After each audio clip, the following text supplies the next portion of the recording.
Good evening friends, कैसे हैं आप सभी के सभी। आई होप सभी हेल्दी हैं, कंसिस्टेंटली प्रिपेयर कर रहे हैं। तो आज आरआरबी क्लर्क प्री का रिजल्ट आया। आप में से कई बच्चों का सिलेक्शन हुआ और काफ़ी बच्चे ऐसे हैं जो क्लियर नहीं कर पाए एग्ज़ाम, मेंस के लिए शॉर्टलिस्ट नहीं हो पाए। तो ये वीडियो उन बच्चों के लिए है जो शॉर्टलिस्ट नहीं हो पाए हैं। और यहाँ पर मैं आपको प्रैक्टिकली कुछ पॉइंट्स बताऊंगा कि क्यों आपको डिमोटिवेट होने की ज़रूरत नहीं है, अननेसेसरी ज़्यादा स्ट्रेस लेने की, टेंशन लेने की ज़रूरत नहीं है। और आप सभी से मैं ये रिक्वेस्ट करूंगा कि वीडियो को आप एंड तक देखिएगा और अच्छे से सारी बातों को समझिएगा। सबसे पहले बात करते हैं RRB clerk as a exam की। मेरा पर्सनली ये मानना है कि जितने भी प्रीलिम्स के आप एग्ज़ाम देते हैं, बड़े प्रीलिम्स के एग्ज़ाम जैसे RRB PO pre, RRB clerk pre, SBI clerk, IBPS clerk, IBPS PO, SBI PO pre, इन सभी बड़े मेजर एग्ज़ाम्स में से आरआरबी क्लर्क प्री का एग्ज़ाम क्लियर करना सबसे ज़्यादा डिफ़िकल्ट है, सबसे ज़्यादा मुश्किल है। कारण पेपर का जो लेवल रहता है वो काफ़ी आसान रहता है, जिसके कारण अटेम्प्ट्स बहुत ज़्यादा जाते हैं और कट ऑफ्स भी बहुत ज़्यादा रहती है। तो मार्जिन ऑफ एरर जो रहता है ना, वो बहुत ज़्यादा कम हो जाता है। कोई बच्चा अगर अच्छे से प्रिपरेशन कर रहा है, क्योंकि लेवल इजी है, तो एक बहुत अच्छा प्रिपेयर्ड बच्चा और एक थोड़ा सा उससे कम प्रिपेयर्ड बच्चा दोनों सेम लेवल के अटेम्प्ट्स कर सकते हैं। बट वहीं पर किसी न किसी अपने पर्टिकुलर डे में एक दो सिली मिस्टेक भी अगर आपकी ज़्यादा हो जाती है ना, तो आप सिलेक्शन से दूर हो जाते हैं, सेलेक्ट नहीं हो पाते हैं। तो मार्जिन ऑफ एरर बहुत कम होने के कारण आरआरबी क्लर्क प्री क्लियर करना बहुत डिफिकल्ट हो जाता है।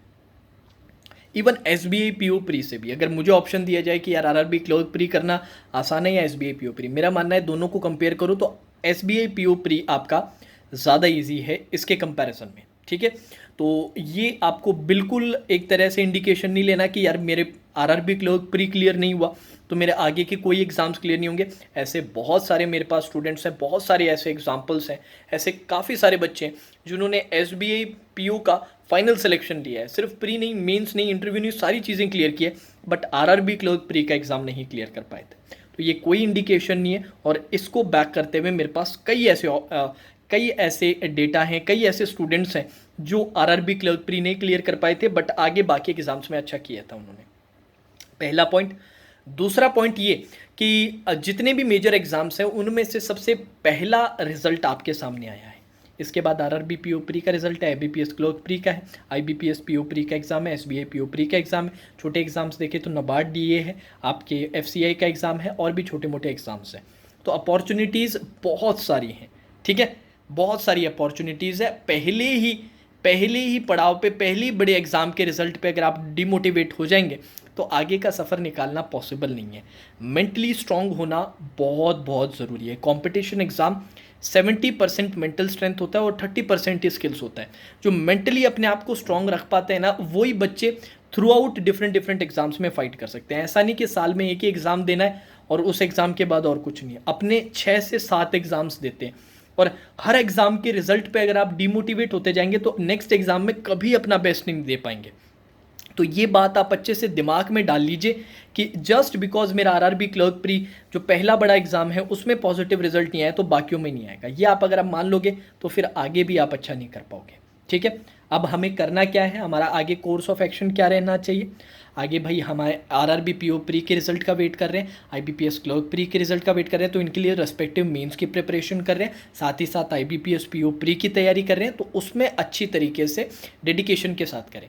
अभी जब स्कोर कार्ड आएगा तब हमें पता चलेगा कि यार हम जितना उम्मीद कर रहे थे उससे कितने मार्क्स कम रहे, कितनी सिली मिस्टेक्स हमने ज़्यादा की। अगर बहुत ज़्यादा है तो उन पर काम करना पड़ेगा, अगर बहुत ज़्यादा नहीं, इक्का दुक्का एक्स्ट्रा गई है तो वो कोई बहुत ज़्यादा मेजर कंसर्न नहीं है हमारे लिए।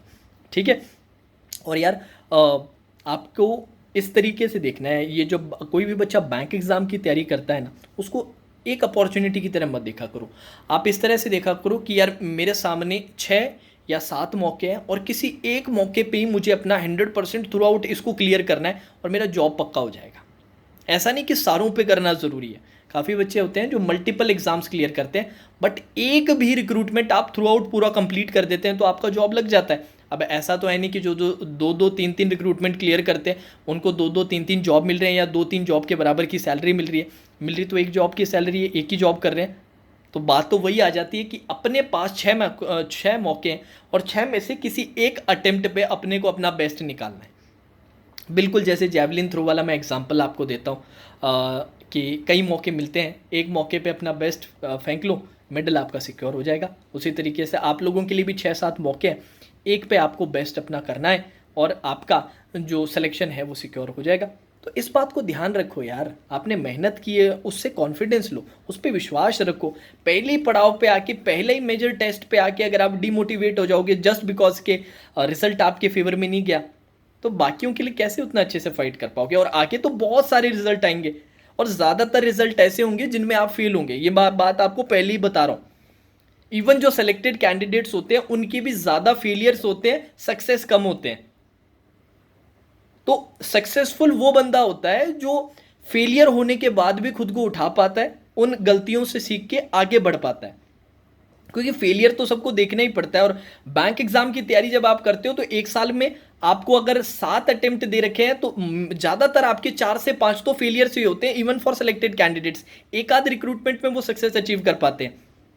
पर वो क्यों कर पाते हैं? क्योंकि वो खुद को उठा पाते हैं उस फेलियर से।